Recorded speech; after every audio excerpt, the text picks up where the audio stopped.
அப்பத்தா இது உறவு முறைகளின் பெயர் மட்டுமல்ல, உறவுகளின் ஆணிவேரும் கூட. வாழ்க்கை சக்கரத்தின் அச்சாணி. பெற்ற பிள்ளைகள் மீது கண்டிப்பு கலந்த பாசத்தை காட்டினாலும் பேர பிள்ளைகள் என்று வரும் பொழுது கனிவு கலந்த பாசத்தை காட்டும் கடவுள்.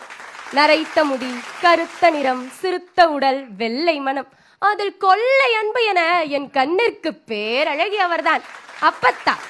அப்பத்தாவின் கண்டாங்கி புடவை தலைப்பில் துவட்டிக் கொள்ளும் சுகம் இருக்கே, அது கடவுளுக்கு கூட கிடைக்காத வரம். உணவு ஊட்டுவதில் அம்மா ஒரு விதம், அப்பத்தா வேறு விதம். சரியாக சாப்பிடாவிட்டால் அடிவிலும் அம்மாவிடம், ஆனால் அது ஒருபோதும் அப்பத்தாவிடம் கிடையாது. கெஞ்சியும் கொஞ்சியும் எப்படியும் சாதித்து சாப்பாடை ஊட்டி விடுவார்.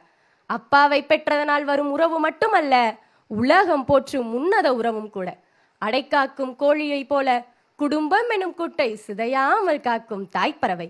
அம்மாக்களே, நீங்கள் பிள்ளை வரும் கேட்கும் முன்னே நெய்பந்தம் பிடிக்க குளம் தலைக்க பேர பிள்ளைகள் வேண்டும் என்று கேட்கும் குலசாமி அவர்.